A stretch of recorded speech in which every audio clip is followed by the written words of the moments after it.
गणराया कसे सांग पाहू माझी भाव सुमने तव चरणी वाहू माझी भाव सुमने तव चरणी वाहू आणि तुझ्या भक्तीमध्ये गणेशा सदा लीन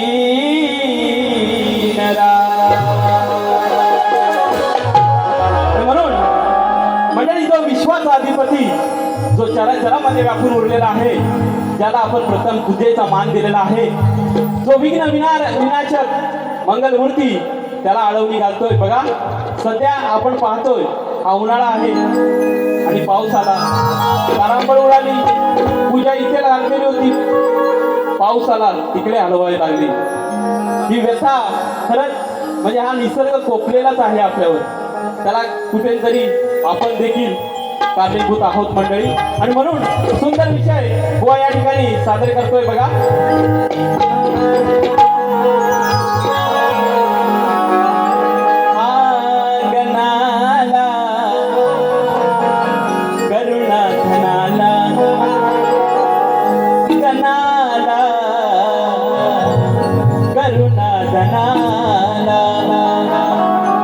माझ्या मनाची तगमग देवा सांगू कुणा कुणाला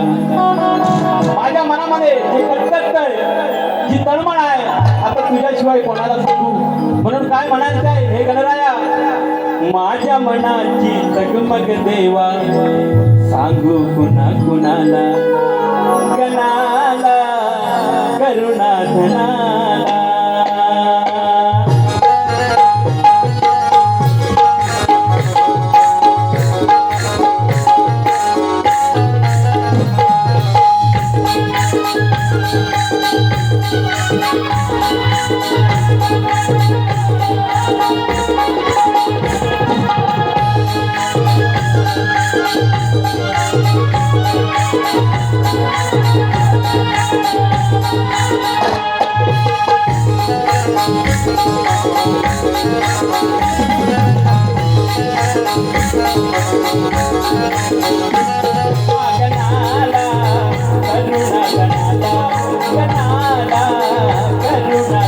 माझ्या मनाची जगमग देवा सांगू कुणा कुणाला माझ्या मनाची जगमग देवा सांगू कुणा कुणाला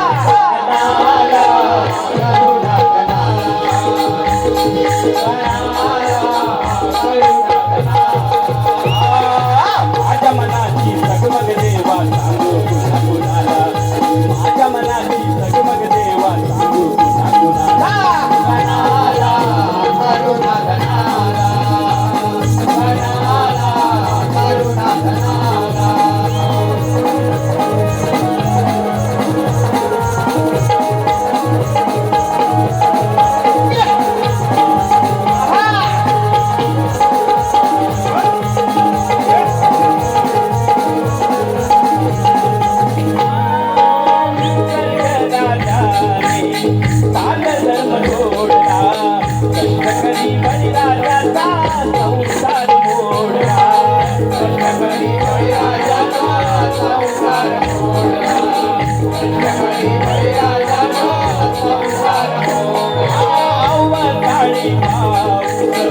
असा काही पडला अप्पा माधुकरचा पाहून तो तोही करडला अप्पा माधुकरचा पाहून तो तोही करडला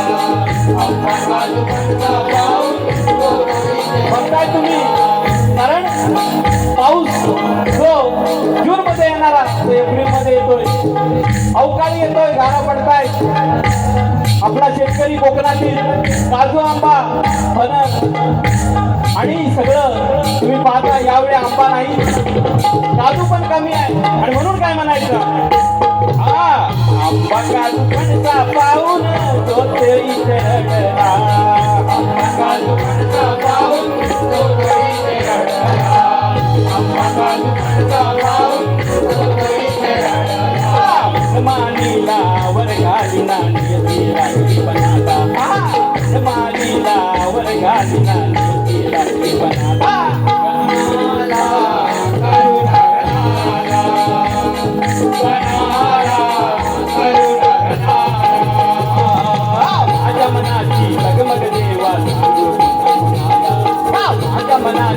मग देवा सांगू पुन्हा कुणाला